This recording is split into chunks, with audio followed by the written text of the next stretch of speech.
Hello student, this is तनु टिप्टान और आज हम करने वाले हैं हमारे गुड्स एंड सर्विस टैक्स के इम्पॉर्टेंट क्वेश्चंस के बारे में डिस्कस करेंगे कि कौन से चैप्टर ऐसे हैं जो आपको करके जाने चाहिए और इवन उन चैप्टर्स के अंदर से ऐसे कौन कौन से पर्टिकुलर क्वेश्चंस हैं जो आपके लिए इम्पॉर्टेंट है आपके 2023 के एग्ज़ाम के लिए।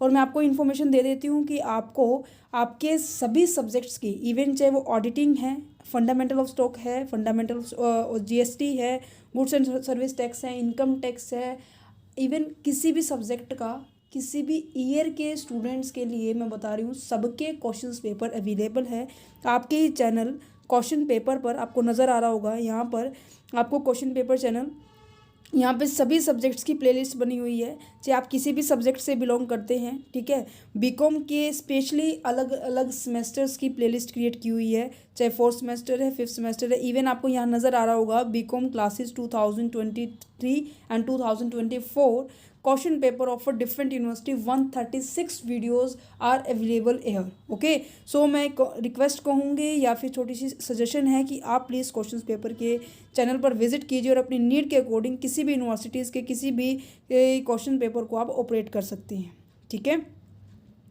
चलिए जी, मैं आपको बता देती हूँ जो क्वेश्चन पेपर इवन चाहे वो 2021 के हैं, चाहे 2022 के हैं, चाहे 2023 के हैं, सभी ईयर्स के क्वेश्चन पेपर आपको अवेलेबल होंगे आपके चैनल क्वेश्चन पेपर पर, ठीक है।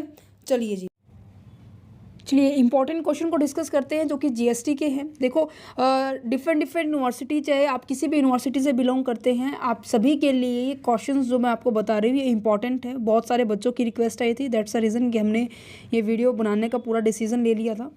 सो यहाँ पर देखो डिफरेंट चैप्टर्स गिवन है, इंट्रोडक्शंस गिवन है, टैक्स लिवाई एंड कलेक्शंस का पॉइंट गिवन है, ठीक है। कंपोजिशन स्कीम क्या होती है, time of supply, integrated goods and services के रिगार्डिंग चैप्टर है आपका, ठीक है। नेचर ऑफ सप्लाई की बात की जा रही है, प्लेस ऑफ सप्लाई की बात की जा रही है, value of the taxable supply की बात की जा रही है, इनपुट टैक्स क्रेडिट, मैं अभी आपको सिलेबस बता रही हूँ, ठीक है।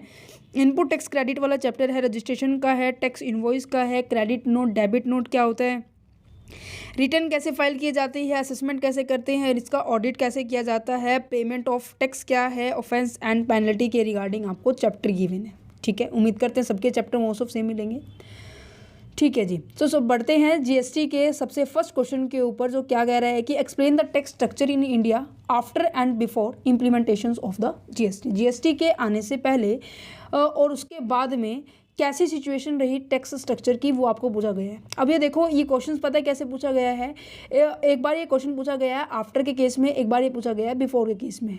In case of the different university ये दोनों कंबाइन करके भी क्वेश्चन पूछा हुआ है, तो दैट्स द रीज़न यहाँ पे ये क्वेश्चन इंपॉर्टेंट हो जाता है। सेकेंड क्वेश्चन क्या है कि explain the silent feature, benefit and drawback of the GST in India. India के अंदर जो जीएसटी की फीचर्स क्या हैं कि जब ये आया था क्या क्या मतलब बेनिफिट्स लेकर आया था गवर्नमेंट के लिए, इवन पब्लिक के लिए, इवन किसी भी पर्सन के लिए, और क्या क्या इसके ड्रॉबैक्स हैं, हमें इसकी लिमिटेशंस बतानी है। नेक्स्ट पॉइंट क्या है, define the provision of levy and collection of the tax. चाहे levy and collection of the tax के रिगार्डिंग अगर जीएसटी और सीजीएसटी के बारे में बात की जाए तो चैप्टर नंबर 5 है जो आपका Levi and collection of the tax के बारे में किससे क्वेश्चन आपको आंसर मिलेगा इसका।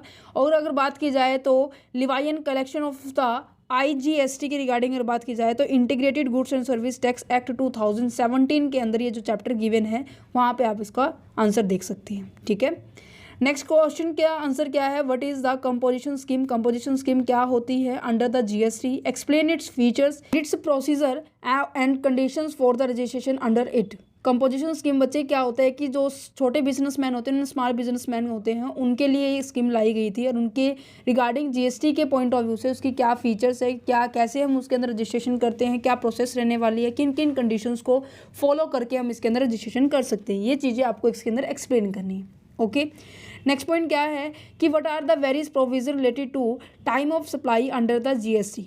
इवन चाहे वो गुड्स से रिगार्डिंग पूछा गया है या फिर सर्विसेज के रिगार्डिंग पूछा गया है, इस पूरी बुक के अंदर आपको सबसे ज़्यादा मिलेंगे प्रोविजंस, क्योंकि ये नया सब्जेक्ट है। कहीं ना कहीं आज के टाइम के दौरान इसके अंदर बहुत ज़्यादा मतलब पॉइंट्स आ रहे हैं, वो जो कि पॉइंट्स किसके ऊपर आ रहे हैं, प्रोविजंस के ऊपर आ रहे हैं, कंडीशंस के ऊपर आ रहे हैं, प्रोसेस के ऊपर आ रहे हैं, ठीक है।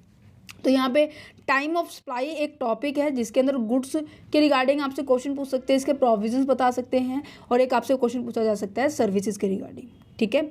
आपको मैं इन्फॉर्मेशन दे देती हूँ, अब हमारा ऑडिटिंग का मोस्ट ऑफ सिलेबस कंप्लीट होने वाला है। एक ओनली 1 चैप्टर रहता है कवर करवाना। आपके एग्ज़ाम होने से पहले हम उस पूरे सिलेबस को 12 के 12 चैप्टर को हम कंप्लीट कर लेंगे। लिंक आपको सभी वीडियोस का डिस्क्रिप्शन में मिलेगा, सो आप वहाँ पर भी विजिट करके अपना ऑडिटिंग का भी सिलेबस कवर कर सकते हैं। नेक्स्ट टाइम से हम जीएसटी का सब सब्जेक्टों का कंप्लीट सिलेबस प्रोवाइड करने की पूरी कोशिश करेंगे आपको। 6 क्वेश्चन क्या है, क्या कह रहा है कि describe the provision related with the place of supply of the goods and services. Place of supply के रिगार्डिंग प्रोविज़न बताने हैं, चाहे वो गुड्स से पूछे जाए या सर्विसेज से पूछे जाए, क्योंकि इसके अंदर जो सेक्शन है ना बच्चे, सेक्शन 10, सेक्शन 11, सेक्शन 12, सेक्शन 13, यहाँ से अलग अलग यूनिवर्सिटीज़ ने अलग अलग क्वेश्चन सेक्शंस के हिसाब से उठाए हुए हैं। तो कहीं ना कहीं ये चैप्टर भी आपका बहुत ज़्यादा इंपॉर्टेंट हो जाता है। जैसे कि आपका ये वाला चैप्टर था लिवाई एंड कलेक्शन वाला, बहुत ज़्यादा इंपॉर्टेंट था। कंपोजिशन वाला जो चैप्टर है ये इंपॉर्टेंट है। फिर आ जाता है प्लेस ऑफ सप्लाई वाले चैप्टर से, यहाँ से ज़्यादा पॉसिबिलिटी है कि आपका यहाँ से क्वेश्चन बनेगा ही बनेगा पक्का, ठीक है।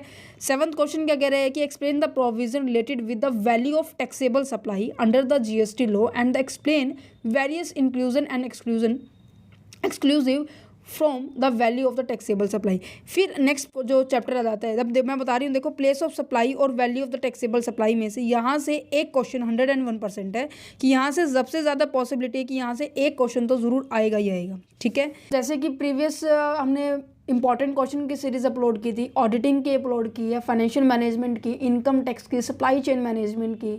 सो जिन यूनिवर्सिटीज़ के क्वेश्चन पेपर हो चुके हैं ना, उन स्टूडेंट्स ने मुझे बताया कि मैम जैसे आपने पेपर इंपॉर्टेंट क्वेश्चन की सीरीज़ बनाई हुई थी, वहाँ से 70-80% आपका जो पेपर के अंदर क्वेश्चंस हैं वहीं से आए हुए थे। सो उम्मीद करते हैं कि जो जीएसटी के जो क्वेश्चन हैं वो भी इन्हीं में से आए, क्योंकि पॉसिबिलिटी यही रहती है कि अराउंड ऐसे ही क्वेश्चंस बनकर आए। सो जिनकी भी जिस भी यूनिवर्सिटी के अभी क्वेश्चन पेपर होने रहते हैं, तो उनके लिए सजेस्ट करूँगी कि जो अब 3 से 4 दिन के अंदर मैं लगातार क्वेश्चन पेपर अपलोड करूँगी, सो उनको देखिए। जीएसटी का सबसे पहले करूँगी, क्योंकि बहुत सारे बच्चे कह रहे हैं कि हमारा 23 का पता नहीं 21 का उनका एग्ज़ाम है जीएसटी का। सो जितना जल्दी होगा उतना जल्दी हम उस चीज़ को अपलोड करेंगे, सो आपके लिए बेनिफिट रहे, ठीक है। सो बढ़ते हैं नेक्स्ट क्वेश्चन की ओर। क्या कह रहे हैं कि इनपुट टैक्स क्रेडिट के रिगार्डिंग कि explain the provision related with matching reversals and the reclaim of the input tax credit, explain the apportionment of the input tax credit, eligibility and the condition of the taking the input tax credit. देखो ये जो chapter है ना, इसको बिल्कुल भी skip मत करके जाना, हर चीज़ इसकी पढ़ के जाना, क्योंकि यहाँ से जो क्वेश्चन है बहुत ज़्यादा मोल्ड होके आए हुए हैं और हर बार क्वेश्चन आया हुआ है, ठीक है।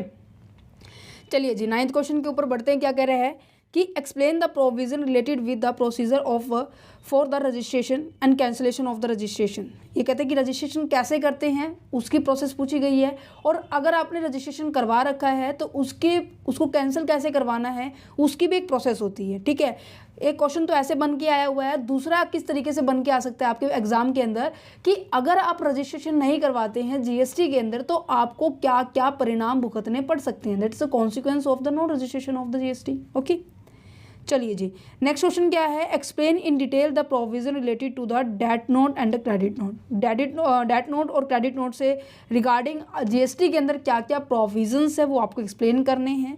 दूसरा, explain along with its time limit and the content. उसकी टाइम लिमिट क्या होती है, अगर आपका डेट नोट इशू हो रहा है तो किस तरीके से टाइम पीरियड्स बात की जा रही है।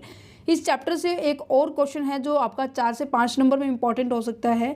ई वे बिल क्या होता है अंडर द जीएसटी, जीएसटी के अंडर ई वे बिल क्या है उसको एक्सप्लेन करना है, ओके। नेक्स्ट क्वेश्चन आ जाता है कि एनुअल रिटर्न क्या होता है, इसके रिगार्डिंग क्या प्रोसेस है वो आपको एक्सप्लेन कर सकती है। इसके ऊपर ना बड़ा क्वेश्चन भी बनता है कि एनुअल रिटर्न क्या है, उसके ऊपर किस तरीके से हम प्रोसेस को फॉलो करके हम एनुअल रिटर्न को फाइल आउट करते हैं, ओके। नेक्स्ट क्वेश्चन क्या बन सकता है, provision related with filing of return under the GST. GST के अंदर अगर मैं रिटर्न फाइल कर रही हूँ तो क्या प्रोसेस है, क्या प्रोविजंस है वो बता सकते हैं। और क्या क्वेश्चन बन सकते हैं इस चैप्टर से कि type of return, GST number 1 से लेकर जीएसटी नंबर 10 तक हमारी पूरी रिटर्न्स की फाइल कैसे की जा रही है इसके बारे में हमने एक्सप्लेन किया है, ठीक है। तो टाइप ऑफ रिटर्न इस तरीके से ये क्वेश्चन बन सकता है। नेक्स्ट पूछा गया है कि क्वेश्चन कैसे मोल्ड हुआ है, समझना इस चीज़ को। Is it compulsory for the tax payer for fill the return by the himself. क्या ये टैक्स पेयर के लिए कंपलसरी है कि उसको रिटर्न फाइल करनी पड़े खुद? ठीक है। If the return is filled how can it be revised if can not if certain changes are to be made? अगर आपको उसे रिवाइज करना है, दोबारा से फिल करना है या फिर कुछ एक चेंजेस लेके आने हैं, तो कैसे आप चेंजेस लेके आ सकते हो? तो कहीं ना कहीं ये रिटर्न वाले चैप्टर से बिलोंग करते हैं। ओके, चलिए जी, नेक्स्ट क्वेश्चन क्या है? What are the method of the payment under the GST? GST के अंदर जीएसटी की अगर आप पेमेंट कर रहे हो, गुड्स एंड सर्विस टैक्स की अगर आप पेमेंट कर रहे हो, तो वो मेथड कौन कौन से हैं और किस तरीके से आप इसको पेमेंट करेंगे? How the tax liability are recorded and explain in the context of the journal and the special circumstances? ये कह रहे हैं कि किस तरीके से उस लायबिलिटी को रिकॉर्ड किया जाता है। ये पता है क्वेश्चन कैसे पूछे गए, मैं आपको बताती हूँ। जैसे मैंने फीचर्स सबसे ऊपर क्या बताया मैंने, जैसे ये क्वेश्चन था, question number 2, salient features, benefit, drawbacks. अब ये कहेंगे कि सारा चैप्टर ही हो गया। नहीं, सारा चैप्टर नहीं है। क्वेश्चन कैसे बन के आए हुए? कभी आपसे साइलेंट फीचर पूछी गई है, कभी आपसे स्ट्रक्चर के साथ फीचर पूछी गई है, कभी आपके साथ बेनिफिट के साथ ड्रॉबैक पूछे गए हैं। जैसे कॉम्बिनेशंस के अंदर क्वेश्चंस पूछे बहुत ज़्यादा गए हैं। ठीक है, तो दैट्स अ रीज़न कि मैंने इस तरीके से पूरा क्वेश्चन ऐसे डिज़ाइन कर दिए।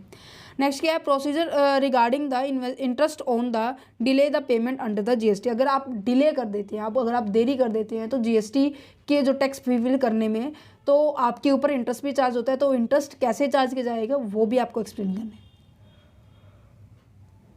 ठीक है, नेक्स्ट क्वेश्चन क्या है? Explain the offence and, last question नहीं बचे, explain the offence and the penalty under the GST. GST offence वाला चैप्टर भी वेरी वेरी इंपॉर्टेंट है। मैं एट द एंड में बताऊंगी कौन से ज़्यादा चैप्टर ऐसे हैं जो आपको बिल्कुल भी स्किप नहीं करने हैं। ठीक है, नेक्स्ट क्या है? What are the various penalties and the punishments under the GST offence? अगर आप कानून को तोड़ते हैं, ऑफेंस करते हैं, तो आपको कितने तरह की पेनल्टी या फिर पनिशमेंट मिल सकती है वो आपको बतानी है।